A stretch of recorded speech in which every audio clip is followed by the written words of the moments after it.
اعوذ باللہ من الشیطان الرجیم بسم اللہ الرحمن الرحیم ربی یسر ولا تعسر وتمم بالخیر۔ ہم تاریخ طبری جلد اول کا مطالعہ کر رہے تھے، تو آج کی ایپیسوڈ میں ہم قلم کی تخلیق کے متعلق جو اقوال ہیں یہاں سے شروع کریں گے۔ ابن عباس رضی اللہ عنہ کا قول حدیث رسول صلی اللہ علیہ وسلم کے موافق ہے، ان سے مروی ہے۔ انہوں نے فرمایا سب سے پہلی چیز جو اللہ تعالیٰ نے پیدا فرمائی وہ قلم تھا۔ اس سے فرمایا کہ لکھو۔ قلم نے کہا اے میرے رب کیا لکھوں؟ فرمایا تقدیر لکھو۔ پس قلم لکھنا شروع ہوا اور اس نے اس وقت سے لے کر قیامت تک ہونے والی جو تمام چیزیں لکھ دی۔ پھر اللہ تعالیٰ نے پانی کے بخارات اوپر کی طرف بلند کیے اور اس سے آسمانوں کی تکلیف فرمائی۔ حضرت وقی رضی اللہ عنہ کے طریق میں بھی اسی طرح مروی ہے، اور شعبہ کے طریق میں ابن عباس رضی اللہ عنہ سے منقول ہے کہ سب سے پہلی چیز جو اللہ تعالیٰ نے پیدا فرمائی وہ قلم تھا، پس وہ آئندہ کی تمام باتوں کو لکھنا شروع ہو گیا۔ اسحاق کے طریق میں بھی اسی کے مثل مروی ہے، اور معمر کے طریق میں ہے کہ اللہ تعالیٰ کی سب سے پہلی مخلوق قلم ہے۔ عطا بن صائب کے طریق میں ہے کہ ابن عباس رضی اللہ عنہ نے فرمایا سب سے پہلی چیز جو میرے رب نے پیدا فرمائی وہ قلم ہے، پس اسے حکم فرمایا لکھو، تو اس نے قیامت تک ہونے والے تمام واقعات لکھی۔ لیکن ابن اسحاق کا قول ہے کہ سب سے پہلی جو چیز اللہ تعالیٰ نے پیدا فرمائی وہ نور اور ظلمت ہے۔ وہ فرماتے ہیں کہ اللہ تعالیٰ نے سب سے پہلے نور اور ظلمت کو پیدا فرمایا اور ان کے درمیان امتیاز کیا، پھر ظلمت سے سیاہ اندھیری رات بنائی اور نور سے روشن و چمکدار دن بنایا جو کہ دیکھنے والنے کا ذریعہ ہے۔ علامہ طبری رحمۃ اللہ علیہ فرماتے ہیں ان دونوں اقوال میں سے میرے نزدیک درست اور صحیح قول ابن عباس رضی اللہ عنہ کا ہے، اس لیے کہ وہ حدیث نبی صلی اللہ علیہ وسلم کے عین موافق ہے۔ نقطہ بس اگر کوئی یہ اعتراض کریں کہ یہ دو قول جو آپ نے ذکر کیے ہیں، یعنی پہلا قول کہ اللہ تعالیٰ نے سب سے پہلے قلم کو پیدا کیا اور دوسرا قول کہ سب سے پہلے ظلمت کو پیدا کیا، اور ان میں آپ نے پہلے قول کو ترجیح دی ہے جو کہ ابن عباس کا قول ہے، تو ابن عباس رضی اللہ عنہ کی اس سے روایت کی کیا توجیہ و جواب ہوگا جو کہ ابو ہاشم کے طریق سے مروی ہے، اور وہ یہ سفیان ابو ہاشم سے نقل کرتے ہیں، اور حضرت مجاہد رحم اللہ سے کہ میں نے ابن عباس سے عرض کیا کہ کچھ لوگ تقدیر کا انکار کرتے ہیں، اور میں ان میں سے کسی کے بالوں کو پکڑوں تو ان کو جھاڑ کے رکھ دوں، یعنی گنجا کر دوں گا۔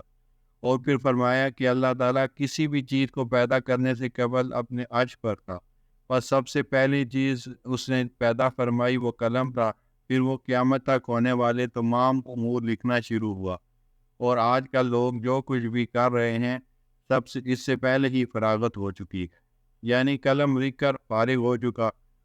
اس روایت سے معلوم ہوا کہ ابن عباس اس بات کے قائل ہیں کہ سب سے پہلی مخلوق عرش الہی ہے اور اس کے بعد قلم، اور جو آپ نے نقل کیا ہے اس کے مطابق سب سے پہلی جو مخلوق ہے وہ قلم ہے، لہذا ابن عباس سے منقول دونوں اقوال میں تعارض ہے۔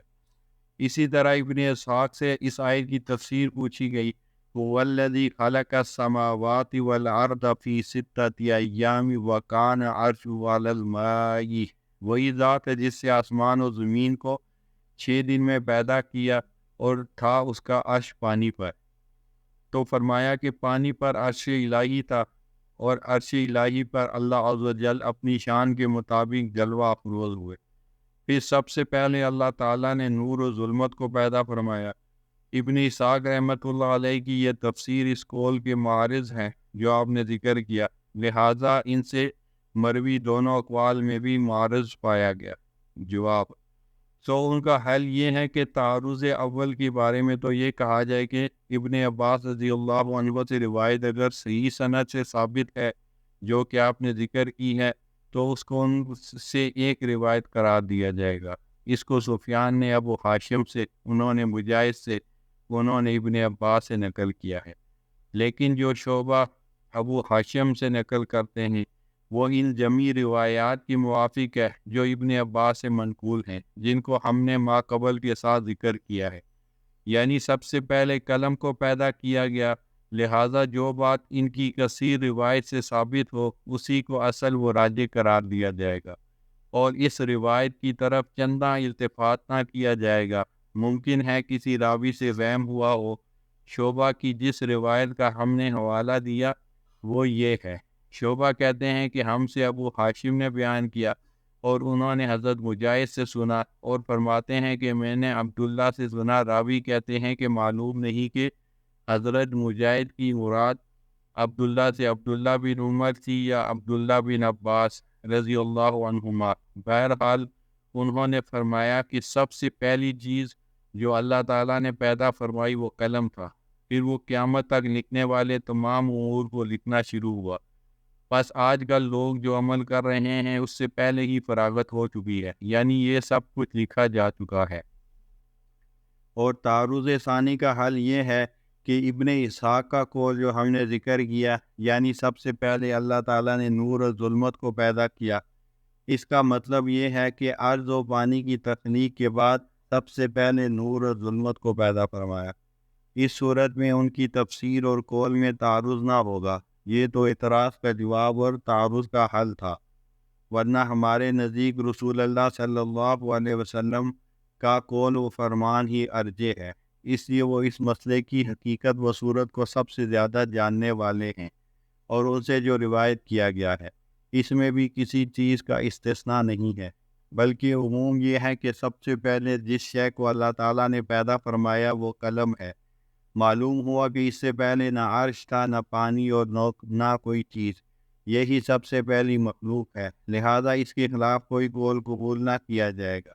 ابن عباس سے روایت کرنے والے حضرات میں سے ابو ذیبان اور ابو ضحاک کا طریق اقرب الی القحا ہے، اس لیے کہ اس نیچے کے راویوں میں سے کوئی بھی اختلاف نہیں کرتا، اور ابو ہاشم کے طریق میں سفیان و شعبہ باہم اختلاف کرتے ہیں، جیسا کہ ہم نے اس کا ماقبل میں تذکرہ کیا ہے۔ اور ابن اسحاق نے اپنے قول کو چونکہ مسند نہیں کیا، یعنی اس کی سند رسول تک نہیں پہنچائی، لہذا ناقابل قبول ہے۔ اس لیے زیر بحث مسئلہ غیر مدرک بالقیاس ہے، یہ محض انسانی عقل سے معلوم نہیں ہو سکتا۔ اس کے لیے خبر رسول ضروری ہے، جو کہ وحی کی بنیاد پر اس مسئلے میں رہنمائی کرتی ہے۔ واللہ عالم بالصواب۔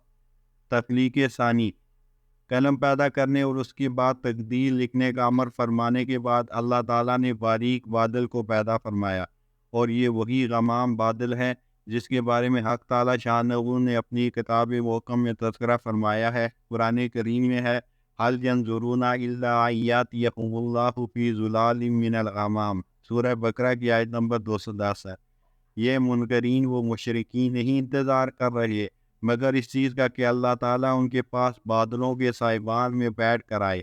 یہ بادل کی تخلیق عرش سے پہلے ہوئی تھی۔ حدیث رسول میں اس طرح وارد ہوا ہے۔ حضرت عمران بن حسین رضی اللہ عنہ سے مروی ہے کہ ایک قوم رسول اللہ صلی اللہ علیہ وسلم کے پاس آئی، پس وہ قریب پہنچے تو آپ انہیں بشارت دینا شروع ہو گئے، لیکن وہ کہنے لگے کہ ہمیں کچھ مال عطا کیجیے۔ نبی کو یہ بات ناگوار گزری، پھر وہ لوگ چلے گئے۔ اس کے بعد ایک اور قوم آئی، یہ لوگ جب مجلس میں پہنچے تو کہنے لگے کہ ہم رسول پر سلام بھیجتے ہیں اور دین میں تفقہ حاصل کرنا چاہتے ہیں اور اس کائنات کے بارے میں جاننا چاہتے ہیں۔ نبی نے فرمایا کہ تم بشارت و خوشخبری قبول کرو، اس لیے کہ جو لوگ ابھی یہاں سے چلے گئے انہوں نے اس بات کو قبول نہیں کیا۔ وہ لوگ کہنے لگے ہم نے قبول کیا۔ پھر رسول نے فرمایا اللہ تعالیٰ موجود تھے، اس کے سوا کوئی چیز نہ تھی، اس کا عرش پانی پر تھا اور ہر چیز کا ذکر اس کے واقع ہونے سے پہلے ہی لکھ دیا گیا تھا۔ پھر اس نے آسمان و زمین کو پیدا فرمایا۔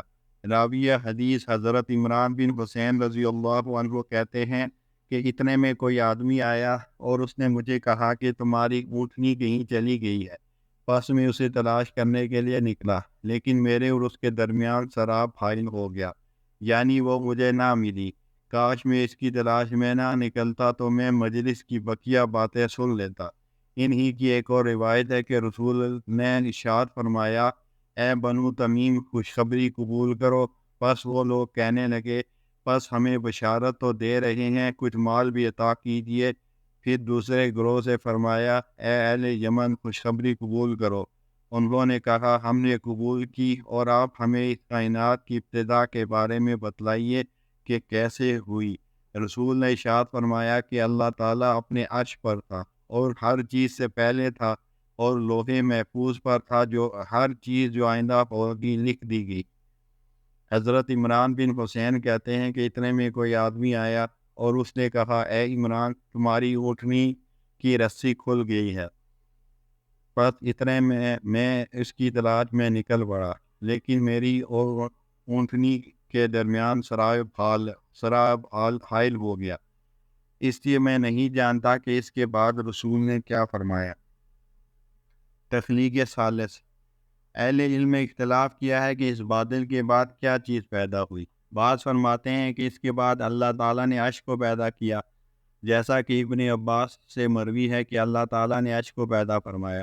ان چیزوں سے پہلے جو کہ اس نے پیدا فرمائی، پھر اس پر اپنی شان کے مطابق رونق افروز ہوا۔ اور بعض فرماتے ہیں کہ عرش سے پہلے پانی کو پیدا کیا اور اس پر عرش کو رکھا، جیسا کہ ابن عباس، ابن مسعود اور دیگر اصحاب رسول سے مروی ہے کہ اللہ کا عرش پانی پر تھا، اور ان چیزوں کے علاوہ جو پانی سے پہلے پیدا ہو چکی تھی اور کوئی چیز اس وقت تک موجود نہیں ہوئی تھی۔